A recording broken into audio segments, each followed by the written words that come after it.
வணக்கம் நண்பர்களே. காலை எழுந்தவுடன் கணக்கு 18வது நாளுக்கான ஆன்சர் கீ இந்த வீடியோவில் பார்க்கலாம். இதில் நம்ம எல்லாமே எதை வச்சு கொடுத்துருக்கோம் அப்படின்னா எல்சிஎம் ஹெச்சிஎஃப்பை பேஸ் பண்ணி கொடுத்துருக்கோம். 86வது கேள்வி பாருங்கள். பின்வருவனவற்றிற்கு மீ போ மா எல்சிஎம் காண்க. எல்சிஎம் கண்டுபிடிக்கணும் அப்படின்னா இப்போ இந்த இடத்துல பார்த்தீங்கன்னா எல்லாமே பவரில் இருக்கிற மாதிரி கொடுத்துருக்கோம் இல்லையா. முதல்ல நம்பர்ஸுக்கு 24, 8, 16 இந்த 3 நம்பர்ஸுக்கும் எல்சிஎம் என்ன வருது அப்படிங்கிறத பண்ணலாம் ஒரு வழி. இன்னொன்று என்ன அப்படின்னா பவர்ஸ் வச்சு பண்ணலாம். நீங்கள் பவர்ஸ் வச்சு யோசிச்சா கூட உங்களுக்கு ஈஸியாக தான் இருக்கும். அதே எப்படின்னு சொல்லிடுறேன் பாருங்கள். இங்கே x², இங்கே x3, இங்கே x. எல்சிஎம் கண்டுபிடிக்கிறோம் அப்படின்னா பவரில் எது பெருசோ அது. நேற்றுக்கு அந்த டெமோ வீடியோ கொடுத்துருந்தேன் இல்லைங்களா, அதில் பார்த்துருந்தீங்களே அந்த ஐடியா தெரிஞ்சிருக்கும். ஸோ பவரில் பெருசு, அப்போ எக்ஸ் பவரில் பெருசு x3. இங்கே x3 இருக்குது, இங்கே x3 இருக்குது, இங்கே x3 இருக்குது, இங்கே x² இருக்குது. அதனால இது வராது.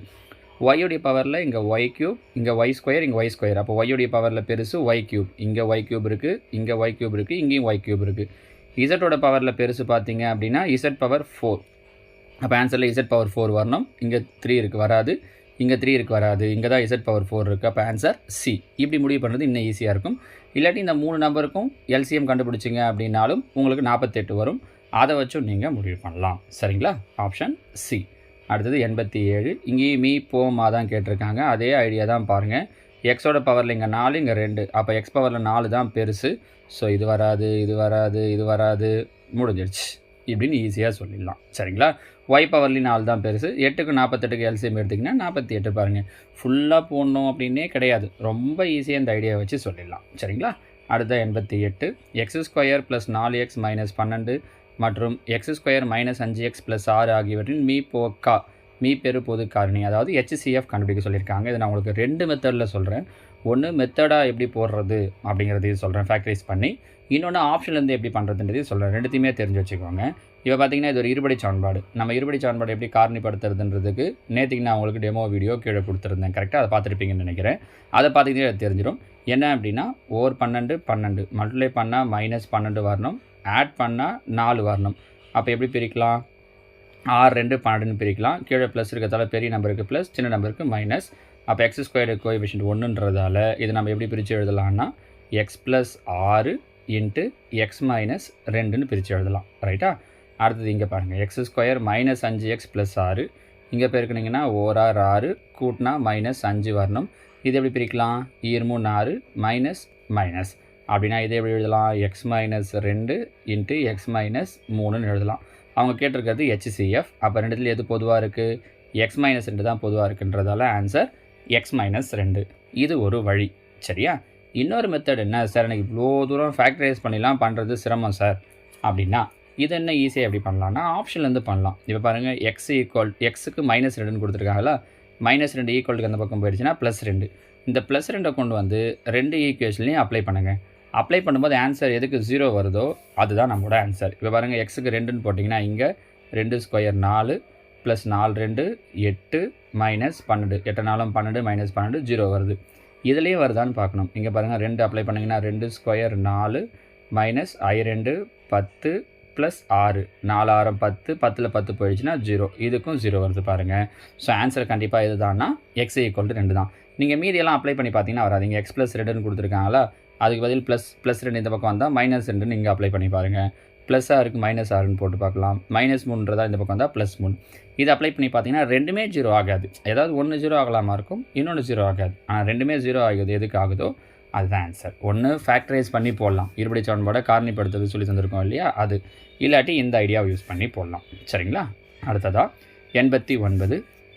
நூல் விற்பனையாளர் 175 ஆங்கில நூல், 245 அறிவியல் நூல்களையும் 385 கணித நூல்களையும் வைத்துள்ளார். ஒவ்வொரு பெட்டியிலும் பாட வாரியாக சம எண்ணிக்கையில் 3 பாட நூல்களையும் வைத்து விற்க விரும்புகிறார். அதிகபட்சமாக எத்தனை பெட்டிகள் தேவைப்படும்? இப்போ இந்த அதிகபட்சமாகன்னு கேட்டிருக்கிறதால இங்கே நம்ம என்ன பண்ணுறோம் அப்படின்னா இந்த கொடுத்துருக்கக்கூடிய 3 நம்பருக்கும் HCF எடுக்கிறோம். அப்போ இது எல்லாமே எந்த வாய்ப்பாட்டில் வரும்? எல்லாமே 5ஆம் வாய்ப்பாட்டில் வரும். கரெக்டாக? அப்போ 3 5 15 மீதி 2 5 25 4 5 20 9 5 45 7 5 35 7 5 35. மறுபடியும் எந்த வாய்ப்பாடு? 7ஆம் வாய்ப்பாடு. 7 35 7 49 11 7 77. இதுக்கு மேலே எந்த பொதுவான வாய்ப்பாட்லேயும் வராது. அப்போ HCF 5 7 பெருக்கணும்னா I7 35. So answer D 35. புரியுதுங்களா? அடுத்ததாக 90. இங்கே நமக்கு ஒரு ஃபார்முலா தெரியணும். இப்போ x⁴ மைனஸ் 16ன்னு கொடுத்துருக்காங்க இல்லையா. இங்கே ஒரு ஃபார்முலா சொல்கிறேன் பாருங்கள். a power 4 minus b power 4. நம்ம a ஸ்கொயர் b ஸ்கொயர்லாம் படிச்சிருப்போம். பவரில் 4ஐயும் ஞாபகம் வச்சுக்கோங்க. a power 4 minus b power 4னா a square plus b square into a plus b into a minus b அப்படிங்கிறது ஃபார்முலா. இப்போ இதில் பார்த்தீங்கன்னா x பவர் 4 16 நம்ம 2 பவர் 4ன்னு எழுதலாம். கரெக்டாக? அப்போ பாருங்கள் a power 4 minus b power 4.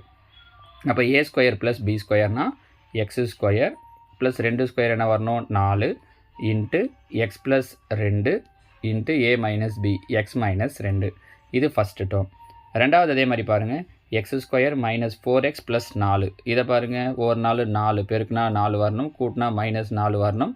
அப்போ எப்படி எழுதலாம்? 2 4 மைனஸ் 2 மைனஸ் 2.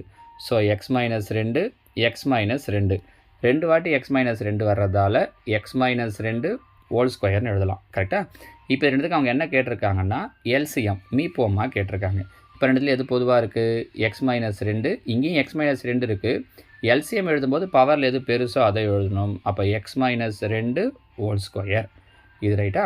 அடுத்தது பாருங்கள். எக்ஸ்ட்ரா இருக்கிறது எல்சிஎம் வரும்போது எது கூடுதலாக இருக்கோ அதையும் எழுதணும். அப்போ எக்ஸ் ப்ளஸ் 2 கூடுதலாக இருக்குது. வேறு எக்ஸ் ஸ்கொயர் ப்ளஸ் 4 கூடுதலாக இருக்குது. ஸோ இதுதான் இதனுடைய எல்சிஎம். எங்கே இருக்குன்னு பாருங்கள்.